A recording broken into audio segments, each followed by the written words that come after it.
매주 수요일 경인 지역 소식을 알차게 정리해드립니다. 윤종아 기자와 함께합니다. 윤 기자의 윤기 나는 브리핑. 네, 오늘도 스튜디오에 OBS 윤종아 기자 나와 있습니다. 네, 안녕하십니까. 네, 안녕하세요. 네, 오늘따라 좀 얼굴이 되게 좋아 보여요. 뭐 잠을 좀 푹 자서 그런가 봅니다. 셔츠 색깔도 예쁘고 오늘. 항상 경무에 시달려가지고. 그러니까 요즘 진짜 날씨 너무 덥습니다. 오늘 네네. 입추인데도 무더위 계속된다는 문자도 오고 있는데 윤 기자는 휴가 혹시 다녀오셨어요? 뭐 저는 일찌감치 7월 첫째 주에 휴가를 다녀왔고요. 네.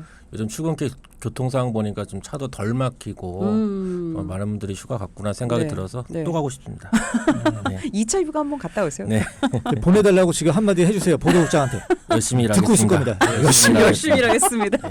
사회생활 참 진짜 아니, 잘해. 이렇게 판을 깔아주면 해야죠. 예. 알겠습니다. 오늘 첫 주제. 네. 아까 말씀하신 대로 지금 덥다 하는데. 너무 더워요. 예, 지금 경기도도 지금 40도가 지금 넘은 걸로 지금 기록되고 있죠. 예. 그렇죠. 이 지난 4일에 이 경기도 여주시의 낮 최고 기온이 40도를 기록했는데요. 네. 지금까지 1904년에 기상 관측한 이래로 최고 기온 40도를 돌파한 것은 모두 7차례라고 합니다. 이 중에 1942년 8월 1일 대구 기온 40도를 제외하고는 모두 2018년 기록들이라고 이제 좀 알려지고 있는데요. 예. 이 같은 기록적인 폭염은 티벳 고기압과 북태평양 고기압이 강하게 발달해서 한반도를 이중으로 덮치면서 벌어지고 있는데요. 이 고기압 세력이 물러날 기미가 보이지 않고 있고 사실 뭐 태풍도 안 오고 있고요. 예. 뭐 그렇기 때문에 앞으로 최소한 일주일은 더 이런 무더위가 계속될 것으로 보이고요. 예. 40도 넘는 지역 전국적으로 속출할 것으로 예상됩니다. 예. 그러니까 아니 우리 40도. 그 날씨 얘기는 우리 맹소형 기상 칼럼니스트에게만 듣는 걸로 우리 그때 불문율로. 그래요? 나는 그런 적이 없는데. 예. 그러니까 근데 이 얘기를 꺼낸 이유가 있습니다. 네. 경기도 같은 지자체에서도 이렇게 폭염 대응을 위한 비상체계에 돌입했다라고 하더라고요. 그렇죠. 근데 김동연 지사도 이제 지난주에 짧게 여름 휴가를 다녀왔는데 복귀한 첫날 지난 1일인데 네. 그때 첫 일정이 바로 이 경기도 재난안전상황실 방문이었습니다. 김동연 지사는 폭염과 관련해서 경기도가 3대 취약 분야인 어르신, 건설 노동자, 농업에 종사하시는 분들을 위해서 독거노인 에어컨 설치, 이동 노동자 쉼터 등 여러 가지 폭염 대비 대책을 추진하고 있다면서 경기도의 역할론을 강조했습니다. 네네. 앞서 경기도는 지난달 30일에 김성중 행정 일부지사 명의로 폭염 장기화에 따른 인명피해가 발생하지 않도록 적극 대응을 당부하는 특별 지시를 각 시군에 전파했는데요.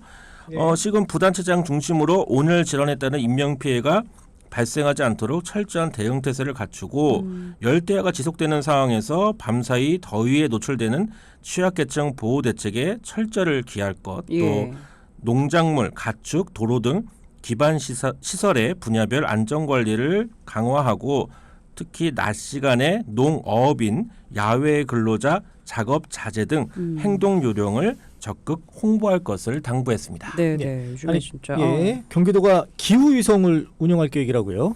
그렇죠. 이게 기후위기가 이제 심화하면서 지자체 차원에서도 이제 기존의 방식과는 좀 다르게 특별하고 좀 획기적인 좀 대응이 필요하다는 네. 차원에서 이 경기도도 기후위성 발사를 추진하고 있는데요. 하늘에 쏘는 그 위성 말씀하시는 거죠? 예, 맞습니다. 기후 예. 위성. 예. 경기도는 내년 1월에 위성 제작 기술을 가진 국내 기업을 대상으로 사업 파트너를 선정한 다음에 내년 말에 미국 우주업체와 계약해서 위성을 발사할 수 있을 것으로 기대하고 있습니다. 네. 이를 위해 내년 본 예산에 150억 원의 관련 예산을 세워놓고 이 경기도와 협의 중이고요. 기후위성은 한 기당 개발 및 발사 비용이 최대 100억 원에 이르는 것으로 좀 추산이 되는데 예. 이 전자레인지 정도 크기에 무게는 한 50kg이 채 나가지 않는 초소형으로 제작됩니다. 이렇게 작은 게 있구나. 저는 위성하면은 비용이 엄청 큰 것 같은데, 물론 150억이 아주 큰 예산이긴 하지만, 요 그러니까 금액으로 위성을 되는구나. 쏠 만한 예, 만큼의 그 돈은 사실 아니죠. 150억 원은. 그러니까 이제 경기도만 커버를 제작을 하니까. 한다. 예. 알겠습니다. 앞으로 그럼 이 기후 위성을 만들어서 쏘면 이게 어떤 목적으로 사용이 되는 거예요?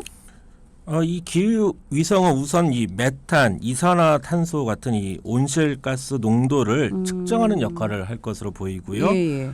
현재는 통계 수치를 근거로 해서 온실가스 배출 위치와 배출량을 파악해서 대응하고 있지만 기후 위성을 띄우면 실시간으로 측정이 가능하고요. 그만큼 대응도 빨라질 것으로 이제 보이고요. 네. 또 기후 위성을 통해서 최근 기승을 부리고 있는 폭염과 집중 호우 등으로 발생할 수 있는 재난을 대비할 수 있습니다. 이 외에도 도시 확장 및 개발 등에 필요한 각종 기후 데이터와 영상 정보를 확보할 수 있어서 이 경기도 차원의 기후 위기 대응 전략을 짤 수 있을 것으로 기대합니다. 네네. 그러니까 이게 그 데이터 영상 정보 확보해서 어떤 대응을 빨리 하는데 그 대응 자체가 어떤 게 있을지 그게 좀 관건일 것 같은데 네. 그럼 이게 뭐 여튼 지금 경기도가 위성 발사가 최초인 거죠. 만약에 성공을 하게 되면 네네, 그렇죠. 다른 지자체 상황은 또 어떻습니까? 이제 다른 지자체들도 이제 위성을 이제 쏘는 이제 준비들을 좀 하고 있는데 부산광역시도 예. 개발 계획이 이 위성 발사 계획이 있습니다. 부산시는 지역 기업과 이 개발한 초소형 인공 위성 부산셋을 내년 상반기에 발사해서 해양 미세먼지를 관측할 계획이고요. 네. 이 대전광역시도 마찬가지로 지역 기업과의 협업으로 자체 대전셋을 개발하고 있습니다. 이 대전셋 프로젝트는 지역 우주 기업의 위성 개발 역량을 강화하고 시장 진출의 필수 요소인 우주 검증 이력을 확보해서 기업의 실질적 수익 창출을 지원하고자 추진하는 사업인데요.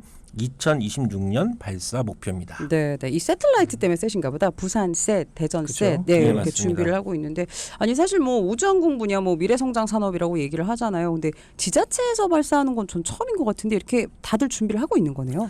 네, 그렇죠. 이 경기도도 그래서 이 김동연 지사 취임 이후에 첫 조직 개편에서 미래성장 산업국을 신설을 했죠. 또 경기도 의회에서도 우주항공산업 육성 관련 조례가 제정됐고요. 또 신설된 미래과학협력위원회도 경기도의 이러한 노력을 뒷받침하기 위한 활동을 펼치게 됩니다. 이게 좀 옥상홍일 것 같다는 좀 생각도 들고 정부 차원에서 좀 뭐 우리 한반도를 다 커버할 수 있는 그게 분명히 있을 텐데 뭐 좀 혹시 여론은 어때요? 이게 사실 이건 초기 관련해서? 단계잖아요. 이제 물론 이제 150억 원의 예산, 이 경기도 차원에서는 150억 정도 예산이 그렇게 큰 부분은 아니고요. 예, 그리고 예. 또 이게 뭐 지자체 차원에서 좀 로켓을 만들고 뭐 이런 거는 아니고 실질적으로 뭐 스페이스 X 같이 네. 이제 뭐 로켓을 발사하는 업체들이 있잖아요. 그 업체 이제 위성을 좀 탑재해서 쏘는 거기 때문에 비용 예. 부분도 그렇고 기술적으로도 그렇고 충분히 가능한 부분이라고 생각합니다. 네네. 아니 그리고 여기 저는 그래도 하나 좀 긍정적인 건 지역 기업들이랑 같이 개발한다는 부분이 같이 뭔가 좀 해볼 수 있다는 부분이 좀 하나 있는 것 같기는 합니다. 알겠습니다. 한번 어떻게 진행되는지 한번 네. 저희가 지켜보고요. 네. 다른 주제. 이번에 경기 북부 특별자치도 얘기 갖고 왔어요. 지금 계속 네. 경기도가 어떻게 경기 북부 특별자치도를 진행 중인 거죠? 네, 그렇죠. 이 뭐 지난 총선에서 메가 서울 논의가 좀 있었는데 예, 예. 이제 그 이후에도 이 경기 북부 특별자치도 논의 이제 계속 이제 불씨를 살리려고 하고 있습니다. 김동연 지사가 당초에는 올 초에 이 경기 북부 특별자치도 설치를 위한 주민 투표를 실시하고 이번 국회 들어서서 관련 특별법 입법을 목표로 했었는데요. 예. 하지만 이 행정안전부의 소극적 대응으로 주민투표가 현재 실시되지는 못하고 있고요. 예. 또 이 지난 총선에 메가서울 논의가 또 불거지면서 이 정치권의 셈법도 상당히 복잡해졌는데요. 네. 그럼에도 이제 민선 8기 전환점 이제 절반을 넘어섰거든요. 임기에.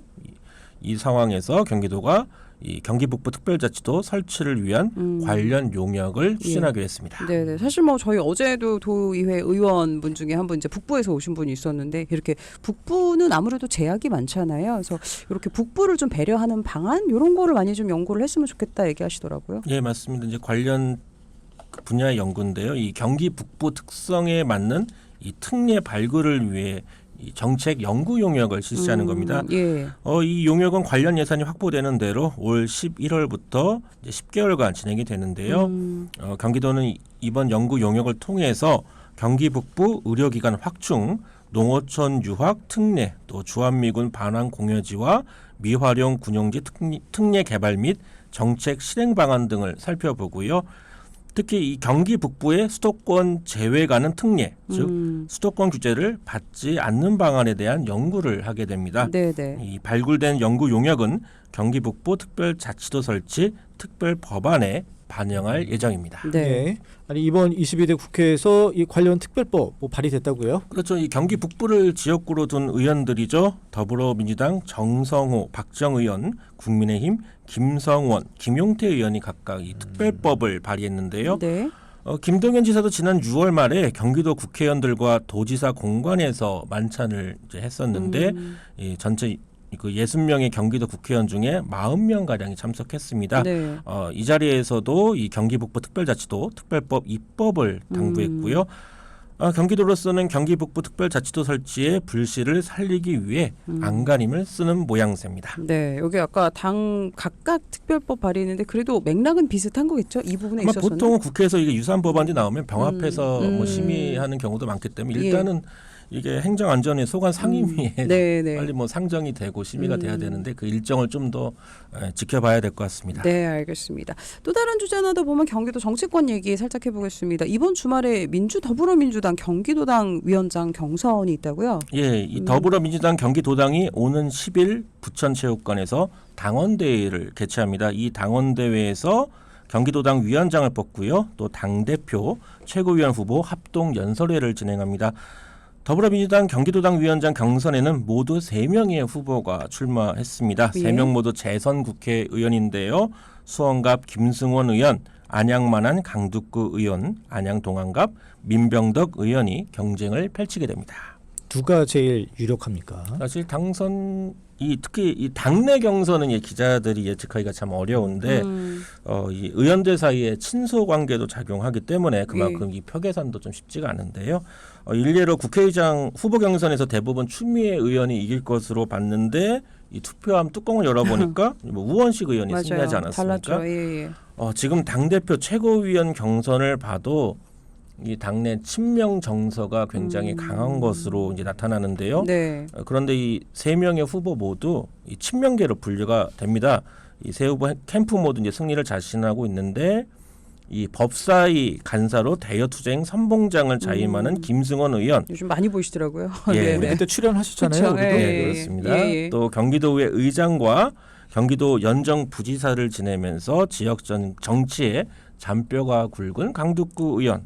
또 세 후보 중에 유일한 호남 출신이고 민병과 참여연대에서 변호사로 활동한 민병덕 의원까지 이 각자 당심을 잡기 위한 스토리들이 있고요. 네. 또 그만한 커리어도 갖추고 있어서 오는 10일 개표 결과 흥미롭게 지켜봐야겠습니다. 네, 더불어민주당 경기도당 위원장 경선 소식껏 전해드렸고요. 그리고 지방의회 소식 짧게 전해드리면 지방의회 파행 소식입니다. 좀 안 좋은 소식들 계속 전해드리고 있는데 시흥시 의회 결국에는 그래도 원구성을 한 거죠? 그렇죠. 이 시흥시 의회가 지난 2일에 임시회 열어서 더불어민주당 오인여 의원을 의장으로 또 국민의힘 김찬심 의원을 부의장으로 각각 선출했는데요.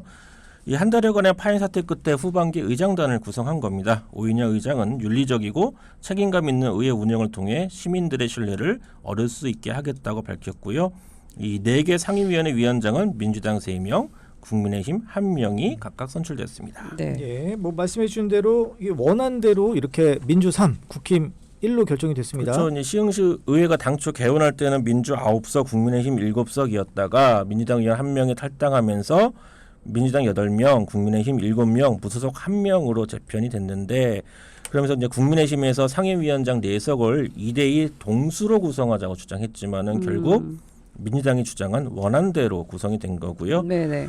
그래서 이제 2일 본회의에 국민의힘 의원은 2명만 참여하면서 불편한 심기를 여실히 드러냈습니다. 네, 마지막으로 평택시 의회 얘기도 잠깐 해주시죠. 그렇죠. 여기는 민주당이 다수당인데 후반기 의장 국민의힘 의원이 됐어요. 현재 평택시 의회는 민주 10석, 국민의힘 8석인데 민주당이 내정한 의원이 아닌 국민의힘 강정구 의원이 후반기 의장으로 선출되면서 양당 간의 갈등이 심화된 상태고요.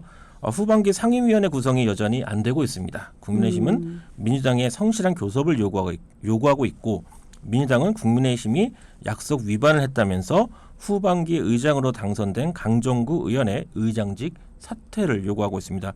양당의 입장차가 워낙 커서요. 합의점 마련은 쉽지 않은 상황입니다. 네.